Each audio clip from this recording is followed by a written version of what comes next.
Et on va faire un point sur la situation sur le terrain avec notre correspondant Gulliver Krag, notre correspondant à Kiev, dans la capitale ukrainienne. Bonjour à vous, Gulliver. Je voudrais faire un point avec vous sur les informations qui nous parviennent au compte-gouttes ce matin. On a appris que la Russie, en tout cas, dit avoir détruit les bases aériennes et l'intégralité de la défense anti-aérienne ukrainienne. L'Ukraine, de son côté, affirme avoir abattu 5 avions et un hélicoptère russe. Comment prendre ces informations-là, vous, sur le terrain, quelles sont les informations qui vous parviennent ?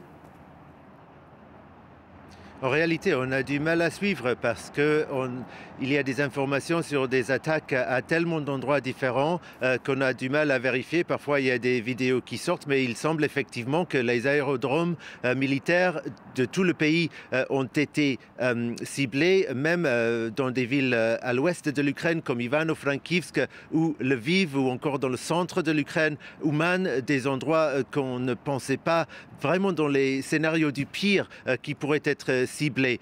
Hormis l'Est et le Donbass, il semble toutefois que ce n'est que l'infrastructure militaire qui a été ciblée, et notamment effectivement ces défenses aériennes, même s'il y a eu un missile Smerch qui a abattu dans la ville de Kharkiv. Je ne sais pas exactement dans quel quartier, mais dans les photos que j'ai vues, il y a une église juste à côté. Donc il faut penser que c'est une zone civile et non pas forcément un cible militaire.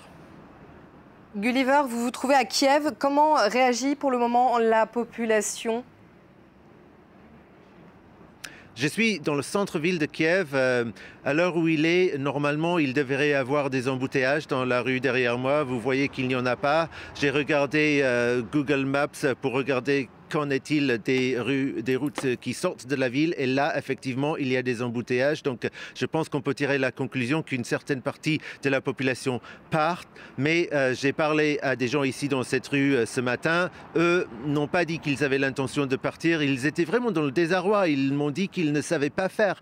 Ils ne savaient pas quoi faire, excusez-moi. 2 personnes à qui j'ai parlé étaient venues dans le centre-ville pour se rendre au travail et ont appris en découvrant que leur travail était fermé. C'est à ce moment-là qu'ils ont commencé à regarder l'actualité et ont appris ce qui se passait. Donc elles étaient vraiment absolument sous le choc. Gulliver, ces derniers jours, le conflit se situait aussi sur le plan de la communication, de part et d'autre, de la Russie à l'Ukraine. Vous, comment les informations vous sont communiquées ce matin ? Est-ce que c'est la panique ? Est-ce que, au contraire, le président Zelensky se veut rassurant ? Comment les Ukrainiens sont informés de ce début de guerre qui a commencé en Europe ? Je ne sais pas si France 24 a pu diffuser un extrait du message vidéo enregistré par le président ukrainien Volodymyr Zelensky ce matin. J'espère que si on ne l'a pas fait... ouais. Alors, vous avez vu, il a dit que la loi martiale a été déclarée. Il a dit que l'Ukraine se défendra. Et il a appelé au calme et il a appelé aux citoyens de rester chez eux.